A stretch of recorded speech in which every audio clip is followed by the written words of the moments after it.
শবে বরাতে কি কি আমল করতে হয়, রোজা কয়টি, নামাজ কয় রাকাত, বিস্তারিত বুঝিয়ে বললে ভালো হতো। এখনো পর্যন্ত এই মাসালা জানে না এমন মানুষ আছে কিনা দেশে খুব বেশি আমার জানা নাই।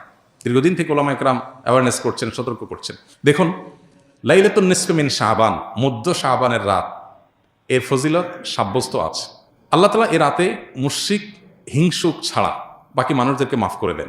এবং এ রাতের ফজিলত সংশ্লিষ্ট আরো অনেকগুলো হাদিস আছে যেগুলো জয়ীফ সূত্রে বর্ণিত, কিন্তু এই একটা হাদিস গ্রহণযোগ্য সূত্রে বর্ণিত হওয়ার কারণে অন্য যেগুলো আছে সবগুলোর একসাথ করলে মোটা দাগে লাইলাতুন নিসফি শাবান বা মধ্য শাবানের রাত, এটার নাম আমরা শবে বরাত দেই। আসল নামটা, হাদিস দেওয়ার নাম কোনটা?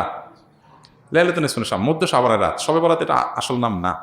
তো এই মধ্য শাবানের রাতের ফজিলত সাব্যস্ত হয়, কিন্তু এটাকে আমরা যেইভাবে যারা পালন করি তারা যেভাবে ঘটা করে করি, যেমন সারা রাত জেগে ইবাদত করা আল্লাহর ক্ষমা লাভের জন্য বা মাগফিরাত লাভের জন্য, যাতে মাগফিরাত হয়, গণহারে ক্ষমা হয়, সেটা আপনি চেষ্টা করছেন। এটা আপনার ব্যক্তিগত অ্যাপ্রোচ থেকে আপনি করলেন। এই দিনের রোজা আপনি আইয়াম বীজের রোজার অংশ হিসেবে রাখলেন, শাওয়াল মাসে বিশেষ রোজা রাখতেন রাসূলুল্লাহ সাল্লাল্লাহু আলাইহি ওয়াসাল্লাম, সেই হিসেবে রাখলেন, খুবই প্রশংসনীয়। কিন্তু আলাদা করে শবে বরাতকে কেন্দ্র করে এই দিনের রোজা রাখার বিশেষ কোনো নির্দেশনা বিশুদ্ধ হাদিস দ্বারা সাব্যস্ত নয়। এর বাইরে এই রাতকে শবে বরাত ভাগ্যের রাত মনে করা। বরাত মানে ভাগ্য, আর বরাতের আরেকটা অর্থ হলো মুক্তি। মুক্তির অর্থে ঠিক আছে শবে বরাত, আল্লাহ মানুষকে মুক্ত করেন, কিন্তু ভাগ্যের অর্থে ঠিক নাই। সূরা দুখানের শুরুতে আল্লাহ বলেছেন, ফিহা ইউফরাকু কুল্লু আমরিন হাকিম ইন্না আনজালনাহু ফি লাইলাতিন মুবারাকাহ ইন্না কুন্না মুনজিরিন। আল্লাহ বলেছেন, কোরআন আমি একটি বরকতময় রাতে নাজিল করেছি। কোন রাত সেটা? ওই যে ইন্না আনজালনাহু ফি লাইলাতিল কদর। আরেক জায়গায় আল্লাহ বলেছেন, কোরআন একা তারা কাদের ব্যাখ্যা করে আল্লাহ বলেছেন ফিহা ইউফরাকু কুল্লু আমরিন হাকিম, যে রাতে কোরআন নাজিল হচ্ছে সে আয়াতে সে রাতে গুরুত্বপূর্ণ সব বিষয় ধার্য করা হয়। তার মানে লাইলাতুল কদরই গুরুত্বপূর্ণ হিসেবে ধার্য করা হয়। অতএব সব রাতে ভাগ্য নির্ধারণ করা হয়, এটি বিশুদ্ধ মত না। তবে এ রাতের বিশেষ কোন নামাজ, বিশেষ নামাজের সংখ্যা, বিশেষ সূরা, এরকম কোনো কিছু সাব্যস্ত নাই। এরকম কিছু সাব্যস্ত আছে মনে করলে বরং বিদআত হবে, যে এত রাকাত পড়তে হবে, এই সূরা দিয়ে পড়তে হবে। আল্লাহর মাগফিরাত লাভের জন্য আপনি যদি চেষ্টা করেন সেটা প্রশংসনীয়, সেটা ভিন্ন বিষয়। প্রত্যেক রাতেই তো আপনি আল্লাহর মাগফিরাতের জন্য চেষ্টা করা কর্তব্য বা করা উচিত। আল্লাহ তাআলা প্রতি রাতেই ভোর রাতে মানুষকে ডেকে ডেকে ক্ষমা আহ্বান করেন। এই জন্য শবে বরাতকে ঘিরে রাতের বিশেষ নামাজ, বিশেষ পদ্ধতির নামাজ নাই। তবে এ রাতে ক্ষমার বিষয়টা সুসাব্যস্ত, ক্ষমা লাভের চেষ্টা করা এটা গ্রহণযোগ্য। শবে বরাতের জন্য নারীদের স্পেশাল আমল কি? নারীদের স্পেশাল আমল তো হালুয়া বানানো। স্পেশাল আমল মানে স্পেশাল কাজ। কারণ শবে বরাতকে কেন্দ্র করে হালুয়া টালুয়া বানানো হতো, হালুয়া রুটি, গোশত রুটি এগুলো বিতরণ করা হতো। এগুলো এখন যদিও উঠে গেছে, কালচারাল বিষয়, এগুলো উঠে যাওয়াতে যে নারীরা সব নেকামল শুরু করে দিয়েছে তাও হয় নাই, সেটা যেমন বাস্তবতা। আবার ঠিক একইভাবে কোরআন সুন্নাহ বলেনি এমন কিছু কোরআন সুন্নাহর আমল মনে করে এস্টাবলিশ করা, বিদআতকে জিয়ে রাখা, এর ভিতরেও ইমানদারের কল্যাণ নেই, সেটা আমাদেরকে মাথায় রাখতে হবে। তো শবে বরাতকে কেন্দ্র করে নারীদের জন্য স্পেশাল কোনো আমল নেই। এগুলো ইউটিউবারদের বিভিন্ন আইটেম। প্রশ্ন ইউটিউবাররাই ধরাইছে কিনা কি জানে, যে থাম্বনেল দিবে শবে বরাত বলে বোন মা বোনরা এই আমল ছাড়বেন না, হ্যাঁ, এরকম একটা ডাহা মিথ্যা কথা লিখে থাম্বনেল দিয়ে দিবেন, মহিলারা সব ক্লিক করবে, হিট হবে, মানুষ বেশি দেখবে, আপনি প্রশ্ন ধরাই দিলেন। তো এর মাধ্যমে আপনি একটা ভুল ধারণাকে সমাজে, সবাই তার ক্লিক করবে না, অনেকে মনে করবে আচ্ছা তাহলে স্পেশাল আমল মনে হয় আছে। আবার অনেকে বলবে যে না এই মৌলবী একটা ভুল কথা বলে গেছে, স্পেশাল আমল তো নাই, সে তো ভিতরে দেখবে না কি আছে। তো এই জন্য ইউটিউবার ভাইরা আল্লাহকে ভয় করা উচিত। সামান্য ভিউয়ের জন্য মিথ্যা কথা, 2 নাম্বারই করা, হ্যাঁ, এবং চালাকি করা, এগুলো অনুচিত কাজ। সালাম দিলে 90 নেকি এবং উত্তর দিলে 10 নেকি, কথাটা সহি কিনা? এটাও বহুল প্রচলিত একটি গায়ে সহি কথা। সালাম দিলে 90 নেকি, সালামের উত্তর দিলে 10 নেকি, এরকম এইভাবে কোনো হাদিসে বিশুদ্ধভাবে সাব্যস্ত হয়। যেটা আছে সেটা হলো, কেউ যদি আসসালামু আলাইকুম বলে তাহলে সে 10 নেকি পাবে, ওয়া রাহমাতুল্লাহ যদি বলে আরও 10 নেকি যোগ হবে, ওয়া বারাকাতুহু বললে আরও 10 নেকি যোগ হবে, তাহলে মোট কত হলো? 20। এটা হাদিস দ্বারা সাব্যস্ত। দিলে 90 আর নিলে 10, এটা কোনো বিশুদ্ধ হাদিস দ্বারা সাব্যস্ত না। তবে হ্যাঁ, এটা ঠিক যে সালাম নেওয়ার চাইতে সালাম যিনি দিচ্ছেন তার সওয়াব বেশি হবে, কারণ তিনি ভালো কাজের সূচনা করেছেন। আবার আরেকটা ইম্পর্টেন্ট কথা হলো, সালাম দেওয়াটা সুন্নত, নেওয়াটা ওয়াজিব। দেওয়াটা সুন্নত, নেওয়াটা ওয়াজিব। এখানে ইসলামের একটা সামাজিক সৌন্দর্য দারুণভাবে ফুটে ওঠে। সেটা কি? একজন মানুষ আপনাকে সালাম দিয়েছেন, এখন আপনি যদি জবাব না দেন, তার মানে আপনি লোকটাকে ইগনোর করলেন, অপমান করলেন, তার সালামটাকে আপনি ডিনাই করলেন, তাহলে আপনি একটা লোকের কষ্টের কারণ হলেন। এটা আপনি করতে পারেন না। ইসলাম আপনাকে সামাজিক হতে বলেছে। তিনি যদি আসসালামু আলাইকুম বলেন, আপনি সৌজন্যতার খাতিরে ওয়ালাইকুম আসসালাম বলতেই হবে। হ্যাঁ, আপনি কাউকে সালাম দেন নাই, আপনি গুনাহগার না। কেউ দিয়েছে, আপনার এখন সৌজন্যতা রক্ষা করতে হবে। কেউ হাসি দেওয়ার পর আলহামদুলিল্লাহ বলেছে, আপনি শুনেছেন, তাহলে আপনার উপর ওয়াজিব ইয়ারহামুকাল্লাহ আপনাকে বলতে হবে। এটা মিন হাক্কিল মুসলিম এবং ইমানের 77 শাখার একটা, যে হাসি দিয়েছে, আলহামদুলিল্লাহ বলেছে, আপনি শুনেছেন, তাহলে জবাব দিবেন। কেন?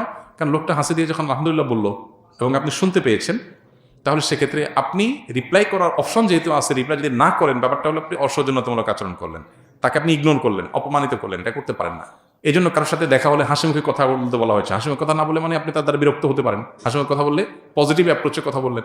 ইসলামের যে সামাজিক সৌন্দর্য আছে, এখনকার পৃথিবীর মানুষ ভদ্র হয়েছে কয়দিন আগে, কয় বছর আগে। ইসলাম 1450 বছর আগে এগুলো শিখেছে আমাদেরকে। এখন বলে মে আই কামিং স্যার, আমি আসতে পারি? আল্লাহ কোরআনে 1400 বছর আগে শিখেছেন এই জিনিসটা, যে তোমরা কারোর বাসায় কারোর কক্ষে প্রবেশ করার আগে অনুমতি নাও, অনুমতি দিলে ঢুকো, আর না হলে ফেরত যাও।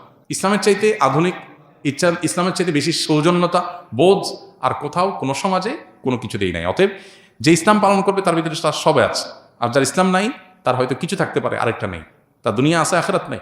আর আমরা তো আল্লাহর কাছে দোয়া করব, রব্বানা আতিনা ফিদ দুনিয়া হাসানা ওয়া ফিল আখিরাতি হাসানা। আমির মুআবিয়া রাদিয়াল্লাহু তাআলা সম্পর্কে মতামত, ভালো নাকি খারাপ? হাজ্জাজ বিন ইউসুফ সম্পর্কে মন্তব্য, মিলাদ কেমন সম্পর্কে মতামত, কেমন টুপি পরা সুন্নাত, রসুল কেমন টুপি পড়তেন? অনেকগুলো প্রশ্ন, এক একটা 1 ঘন্টার লেকচার। সংক্ষেপে এতটুকু বলি, মুআবিয়া রাদিয়াল্লাহু তাআলা আনহু নবী করিম সাল্লাল্লাহু আলাইহি সাল্লামের খুব নিকট আত্মীয় ছিলেন, ঘরের মানুষ ছিলেন। কাতিবে ওয়াহি, নবী সাল্লাল্লাহু আলাইহি সাল্লামের প্রতি যখন ওহী আসতো তিনি ওহী লিখতেন। নবী সাল্লাল্লাহু আলাইহি ওয়াসাল্লাম তাকে এতটা বিশ্বাস করতেন যে জিবরিলের বলা ওহী তাকে দিয়ে লেখাতেন, যে কয়জনকে লেখাতেন তার মধ্যে একজন তিনি ছিলেন। বিশ্বস্ত কোন লেভেলের ছিলেন। এবং রাসূল আকরাম সাল্লাল্লাহু আলাইহি সাল্লামের অত্যন্ত সুনামধন্য সাহাবীদের একজন ছিলেন। মুআবিয়া রাদিয়াল্লাহু তাআলা আনহুর যদি কোনো ভুল হয়ে থাকে, ইস্তিহাদগত বুঝের কোনো ভুল থাকে, তো সেটার সমালোচনা করার কোনো অধিকার পৃথিবীর কোনো মুসলমানকে দেওয়া হয়নি। নবী সাল্লাল্লাহু আলাইহি ওয়াসাল্লামের কোনো সাহাবীর সমালোচনা, গালমন্দ করা, নিন্দমন্দ করার অধিকার কারণে হাদিসে পরিষ্কারভাবে নিষেধ করেছেন নবী সাল্লাল্লাহু আলাইহি ওয়াসাল্লাম, লা তাসুব্বু আসহাবি, আমার সাহাবীদের গালমন্দ বা সমালোচনা তোমরা করো না। ওনার ছেলে ইয়াজিদের যদি কোনো ভুল হয়ে থাকে, তো ছেলের ভুলের কারণে বাপ আল্লাহর কাছে দায়ী হয় না। কোরআনে আল্লাহ তাআলা বহু জায়গায় একই কথা বলেছেন, ও আল্লাহ তাযরু ওয়াজিরাতুন উযরা উখরা, কারণ পাপের বোঝা অন্য কেউ বহন করে না, যার যার পাপ তাকেই পাবে। অর্থাৎ ইয়াজিদ যদি কোনো পাপ করে, ইয়াজিদের জুলুম, ইয়াজিদের পাপ, ইয়াজিদের খুন, এগুলোর জন্য দায়ী ইয়াজিদ হবে। মুআবিয়া রাদিয়াল্লাহু তাআলার উপরে সেটা চাপানোটা হলো জুলুম। হ্যাঁ, আপনি বলতে পারেন তাহলে মুআবিয়া রাদিয়াল্লাহু আনহু তাকে কেন স্থান দিয়েছে এই সেই? ওনার বুঝের ভুল ছিল, উনি বুঝে উঠতে পারেন নাই। উনি মানুষ ছিলেন দিন শেষে। আমরা সাহাবীদেরকে সমালোচনা নাজায়েজ মনে করি আহলে সুন্নাত জামাতের লোকজন, কিন্তু তাই বলে সাহাবীরা মানে মাসুম না, তাদের বুঝে ভুল হতে পারে। আল্লাহ যদি কারোর ব্যাপারে বলে আল্লাহ মাফ করে দিয়েছেন, রাদিয়াল্লাহু আনহুম ওয়া রাদু আনহুম, তো আপনি কে সমালোচনা করার? আল্লাহ যদি সাহাবীদেরকে বলে থাকেন যে তোমাদের উপরে তারা আল্লাহর উপর সন্তুষ্ট, আল্লাহ তাদের উপর সন্তুষ্ট, আপনি কে সমালোচনা করেন?